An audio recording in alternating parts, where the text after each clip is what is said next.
Do you want to wake up feeling like you're stepping into who you're meant to be, into the best possible version of you? What if I told you that the key to your best life, health, and happiness are all around you? You just have to find what works for you.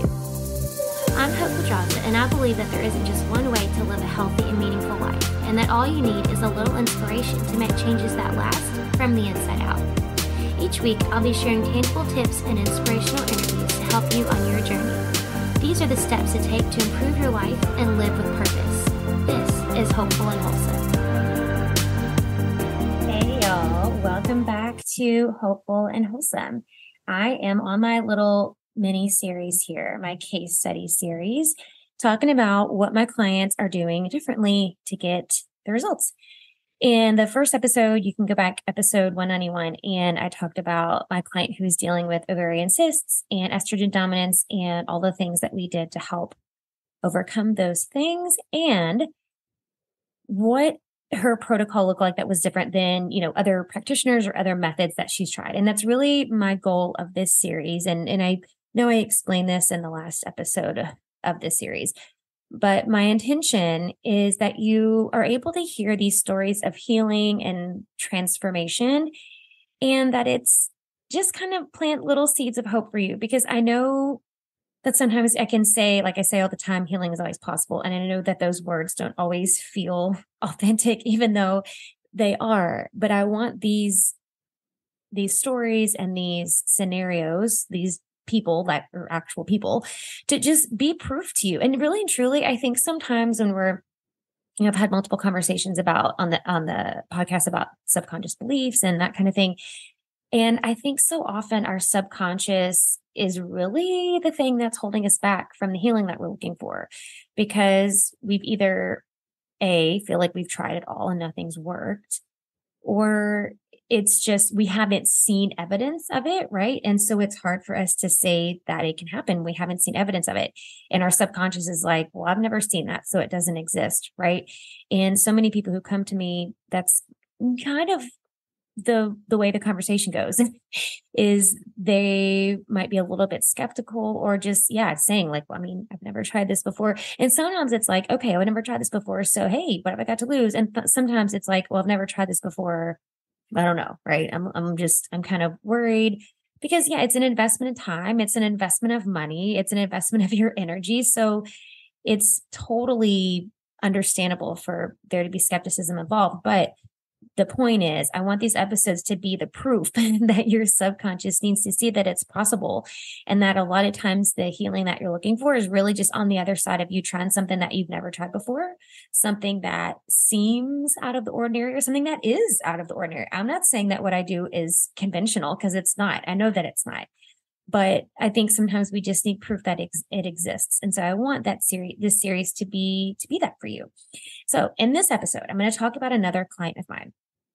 And the symptoms that she was dealing with coming to me was feeling run down, kind of chronic fatigue. Now, she wasn't diagnosed with chronic fatigue syndrome or anything, but just chronically fatigued, super tired, feeling like the way she told it to me, she just felt wired all the time, right? It's that wired but tired feeling. And I knew, from her telling me that, I knew there was adrenal stuff going on, but it's that feeling. And you might know what I'm talking about, that feeling of just feeling like, just like going 1,000 miles a minute. But at the same time, you're so completely exhausted. And I've been there before, so I understand it too, but that was her. And then just feeling like, even when she was relaxing, she wasn't relaxed. Like she could never really relax. She was having horrible PMS. She was having really painful periods.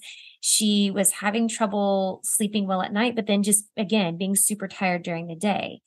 And the period, I think the period thing, the energy and the sleep are like the big things, but then there's a few other things in there. So she just wanted to feel good again, right? So we ran all the labs, and there wasn't anything with her labs. It was interesting because, there was definitely things that showed up, but there was nothing like big that showed up in her labs, right? There wasn't like, oh my gosh, you've got like all these parasites in your gut. Like her lab, her GI map, her gut lab that we did wasn't really awful. I mean, there was some stuff going on, but it wasn't awful. She didn't have parasites or anything. She definitely had some hormonal things going on. The biggest things for her were the minerals and the hormones. And so the HTMA showed that she was low in like pretty much most of the things. Some of the levels were normal, but a lot of them were low. And so our biggest issues that we were going to tackle were going to be her hormones and her minerals. And so I want to kind of list out the things that helped her the most that she did differently. Now, again, she'd, been to doctors, she'd done labs before. She had also kind of tried to like piece things together for herself. Like, well, let me just try to do it, just, finding stuff on my own, that kind of thing.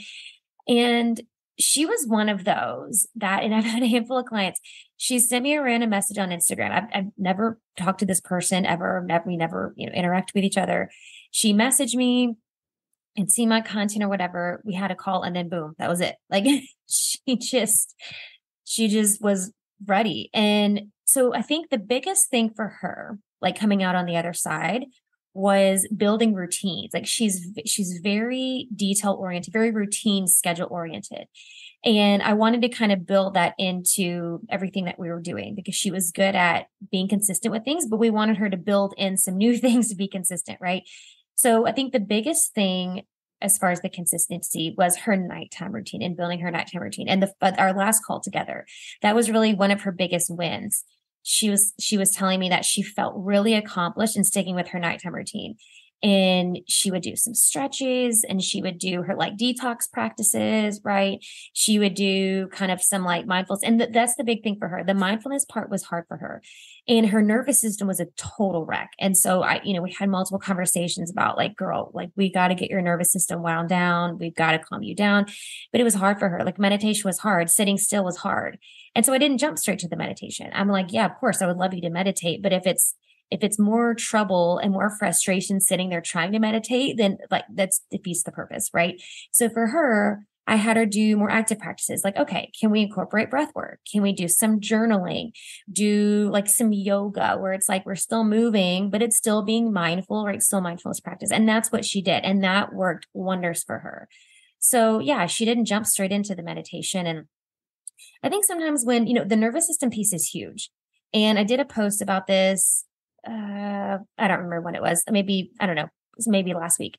And talking about the nervous system. And this is a piece where, I was talking about gut healing in the post. And I talk about nervous system regulation and I talk about with my clients, but you can do all the supplements and protocols and all the other stuff. You can do all of that. But if you still don't address your nervous system, like your body's still in fight or flight, right? It's like I've said before, it is physiologically impossible for your body to heal when you're in fight or flight. Like literally it's impossible. It's not going to happen ever, period. Never. Like it can't happen. And so getting that point across to my clients is sometimes really hard because a lot of times it's the hardest part because like I was talking about the subconscious, that's kind of what happens, right? We get our body is familiar with being in fight or flight. It's familiar. It's comfortable. That's what's familiar and comfortable for us. The whole like go, go, go, never stop. I can't relax, can't sit still, blah, blah, right?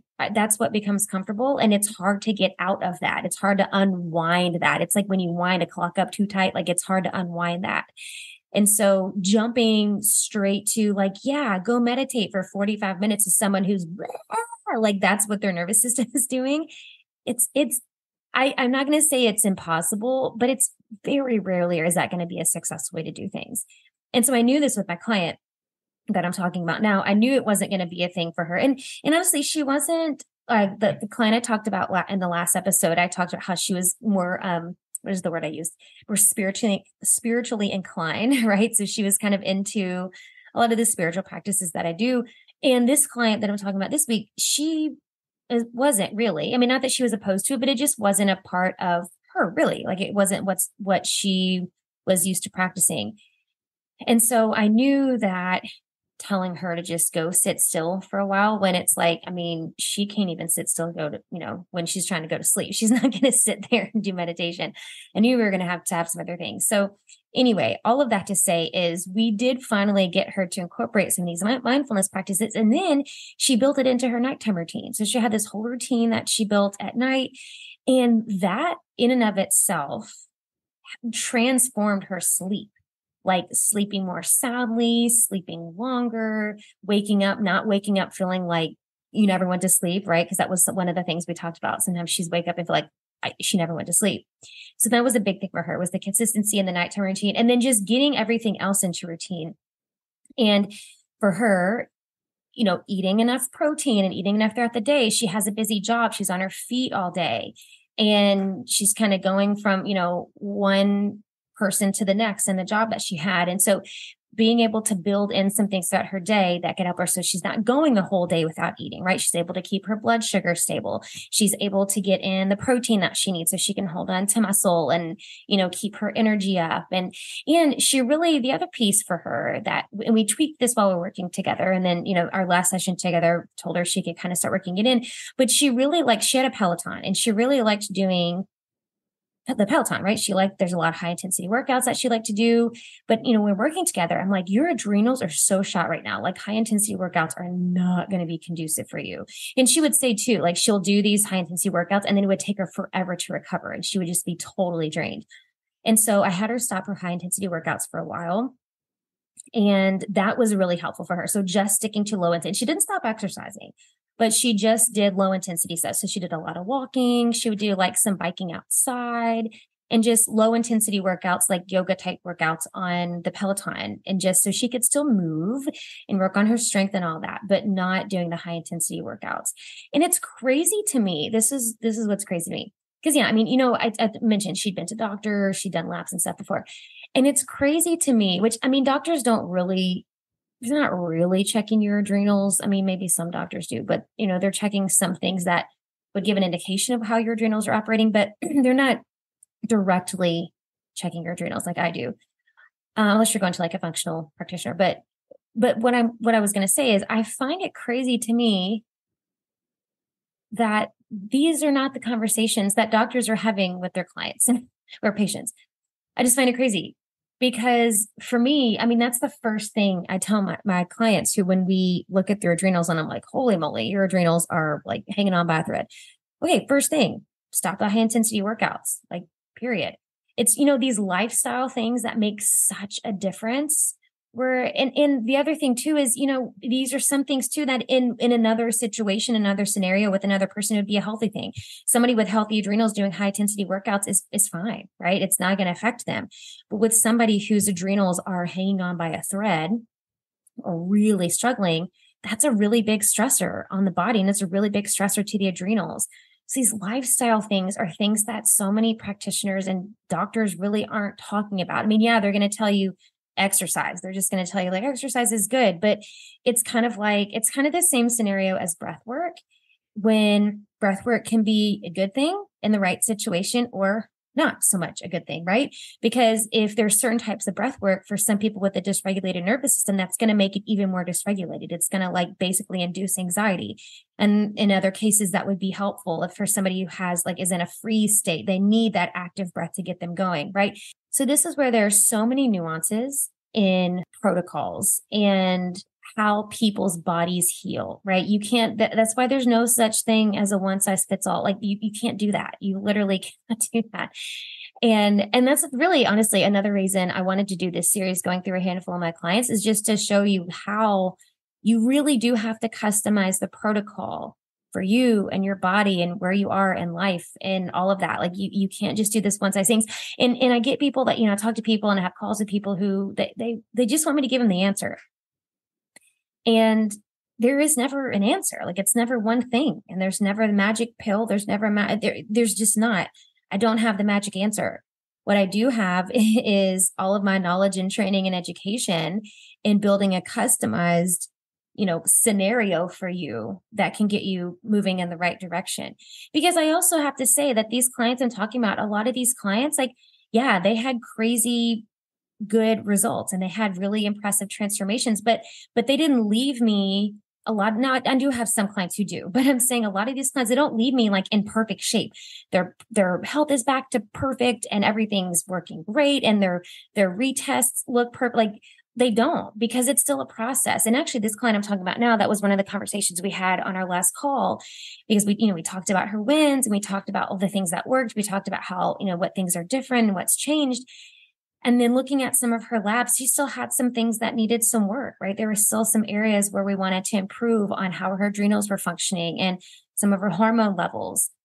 And I will say, we got her estrogens running in the right direction. So that was good. And we kind of put them in the more protective pathways. Like we helped that part, but she still had stuff that she needed to work on afterwards. And that was one of the things. And I was so glad to hear that she acknowledged that, saying like she felt equipped. And that's really my goal with my clients. And I would hope with other practitioners, it'd be theirs as well. Is the goal is like, I don't want to have to work with people forever. Like if I have to work with somebody forever, then I'm not doing my job really. Like, I mean, it's just, I mean, to me, that's just looking at like the conventional Western medicine system, right? You have doctors and you see them forever for the rest of your life when they diagnose you with something because they have to keep giving you meds and they have to make sure the meds are working, right? I don't want that. I want to be able to heal you so that you never have to see me again. Or if you are seeing me, it's because like with this client we talked about, we set a time in next year in 2024. Is that your 2024? Yeah, 2024 to do retests just to check up on things. Like you're just coming to me, twice a year to do your retest to make sure everything is in order, right? Like that kind of thing. So I want to be able to empower people and educate and all of those things, give them the knowledge and the education so that they feel empowered to like, okay, I have the tools now. Like I know where my body was. I know the things that were helping it the most, and I know what I need to keep doing, right? To keep it going on this same path. And that's what I wanted. And she felt super equipped and ready with all of that. Now, the other thing I will say that helped, and we did an emotional release session with her, what I'm calling my quantum wellness sessions now. And we worked through some things because one of the things for her, we had this conversation going for a while where she was sending me some messages and she was really kind of getting down on herself because she would end up like, eating something that wasn't part of the anti-inflammatory, protocol or whatever. And she would get so mad at herself, or she would forget, she'd be inconsistent with her supplements for a couple days, whatever, or she'd forget to do this or that. So the fact that she wasn't doing everything perfectly was driving her crazy. And she sent me messages and she was saying like, basically the gist of it was what she told me. I just feel like if I can't do it perfect, then why do it at all? Right. She's like, not saying I'm going to quit and throw the towel in, but that's the way I'm feeling. And so it makes me not even want to like get back on track or jump back on the wagon because I'm like, well, I can't do it perfectly. So why do it at all?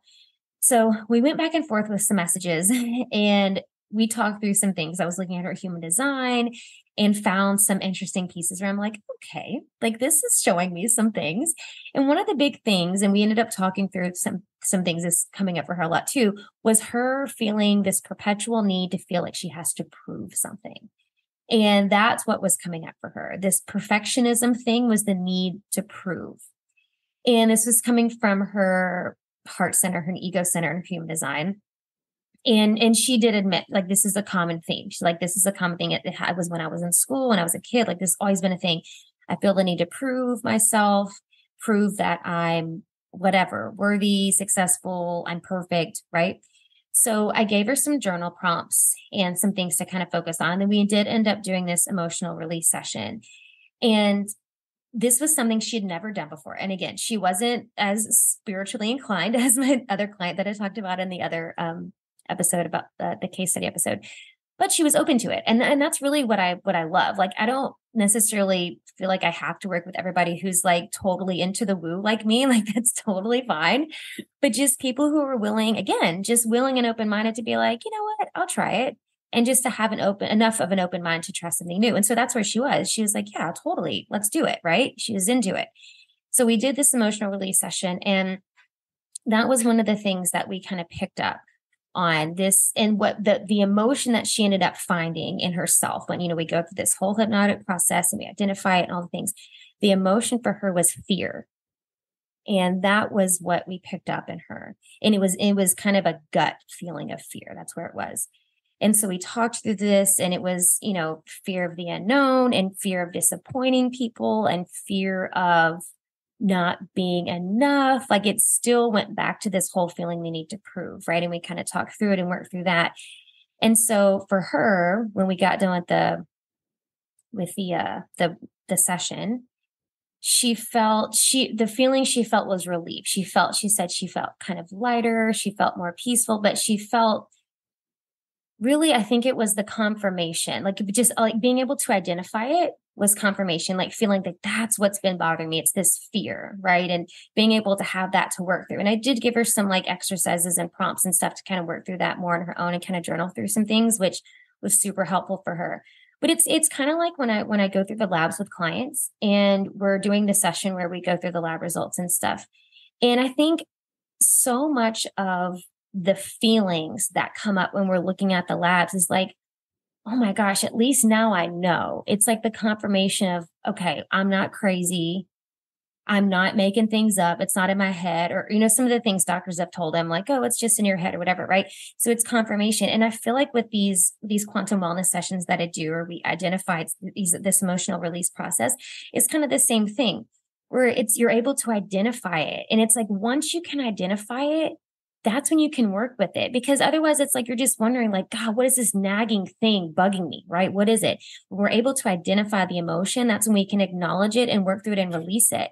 And that was like a huge thing for her, is being able to acknowledge it and then release it and work through it on herself. And really, I think the other part is it allows us to kind of build some curiosity around where it came from.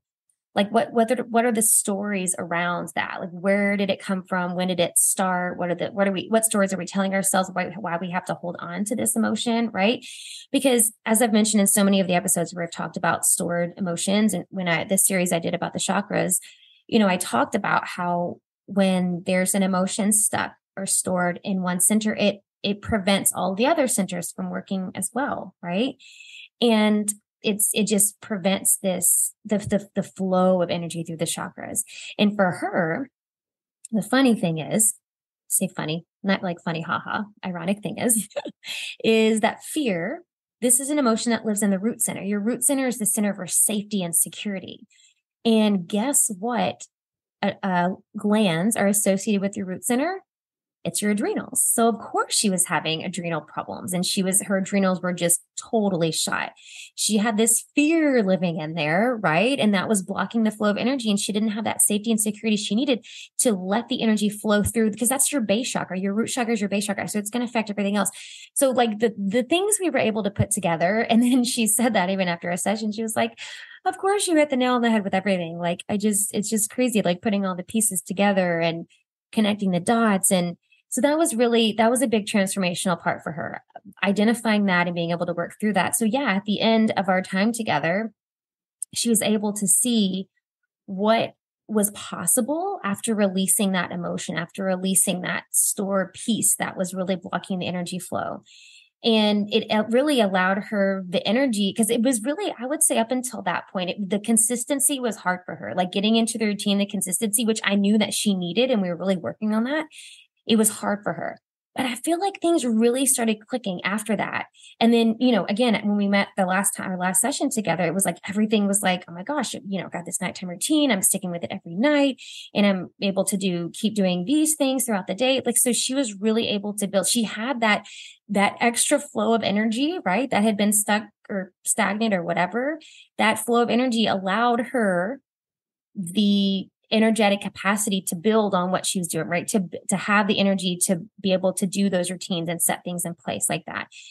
And I think so often that's really what holds us back from a lot of things, right? When our energy isn't flowing freely throughout the body, there's things are going to take a hit, right? Like there's areas that are going to take the brunt of that. And you might feel like, and I've had clients where we talk about this too, they're in such like kind of that freeze state. It's not even really fight or flight anymore. It's just freeze, where they're like, I literally can't do anything else. Like I can't add anything else on. I can't think about anything else. I can't put anything else in my schedule. Like even asking them to take like a magnesium supplement at night before bed is like, I just can't do anything else. Right. Like it's that bad. And when we have energy that's stagnant in the body, yeah, I mean, your brain literally is like, I don't have the energetic capacity to even think about what you're telling me. And that's why it's so important to put this energetic piece with the physical piece. It has to go together, because we try to force things with energy that we don't have. It's not going to work. When we're able to free up that energy, we allow that movement of energy to flow freely through the body, then your brain and your body are like, okay, right? Like, let's do this. I'm feeling that the energy is flowing. You have the mental space, right? And the energetic capacity to really hone in on what you need to do to get things moving in that direction. So I hope this gave you another really great example of what my clients are doing differently to get the transformation that they're looking for. And just, I want each of these episodes, I want to hone in on different symptoms that they're coming to me with, and they're in different, like chronic things going on. So you kind of see it from different perspectives. And so the next two that I have are going to be, they're all very different. All four of these are very different. But I find that this one here, I find is very common, like kind of the chronic fatigue, the energy, the period stuff. That's all super common. And while there's so many explanations for it, I just wanted you to be able to get an illustration of what it looks like on the other side of that. And because I've had so many women who, whether the energy part is from their thyroid or their adrenals, or whatever, they feel like they have tried it all, right? And nothing's working. So I hope this gives you another really great example of what works, and that trying things in a different way. And two, I think the other thing is getting the support you need. And I'm not saying it has to be with me. It can be with any practitioner that you feel led to work with that's aligned with, what you're striving for and your goals. But I find that, and I can say this from experience from this client in this episode that I'm talking about, because she had tried to do stuff on her own, and she just kind of felt like she was still spinning her wheels. And I think the labs make a huge difference, like knowing exactly what we're honing in on, right? Exactly where the imbalances are makes a huge difference. Because otherwise it's just trial and error, and it's just throwing spaghetti at the wall, seeing what sticks when you don't have the data. Like, okay, these are the things that are going wrong in the body. These are where the imbalances are. And so I think it's that, like, A, having the data in front of you, but two, I think it's just having someone who can support you. And I know she said that when we finished our time together, and her testimonial that she wrote me, what that was a big piece of it, is just having someone to support her that could help her with like the hiccups, because we did have hiccups, and everybody does. I mean, it's the healing path is never a linear path. Like, there's ups and downs and turns and U-turns and crisscross. It's all the things. It's everywhere. But when you have someone in your corner to support you, then you have like somebody that you can troubleshoot with, right? And then it's not that the whole thing, like the message she sent me where she's like, well, if I can't do it perfect, I can't do it at all. Like, you don't get stuck in that where you just throw up your hands, because you have somebody to troubleshoot. You have somebody to talk you down off the ledge, and you have someone who can give you alternatives. Like, okay, well, let's try this. This isn't working. Let's try this. So I hope that gives you hope, and that if you or someone is frustrated with their body and what's going on with their health or their wellness or symptoms that they're dealing with, then keep looking for answers, keep looking for the right person, because it's possible. You just have to find the right path for you, the path that is going to fill in the pieces that have been missing. So I will see y'all in the next episode, where I will talk about my client with PCOS and a bunch of other things. So I will talk through that one in the next episode. I will see y'all next time. Thanks for listening to Hopeful and Wholesome, y'all. If you found value in this week's episode, please subscribe on iTunes or wherever you listen to your podcast, and leave a review to let me know what you thought. I'd love to know what you find useful in these episodes, so I can know how to provide the most value I can to my listeners. And if you have topics you'd like to know more about, I'd love to hear those as well. So shoot me a message on Instagram, Facebook, or LinkedIn. It's @TheHopePedraza, or you can visit my website, hopefulandwholesome.com. Thanks, y'all.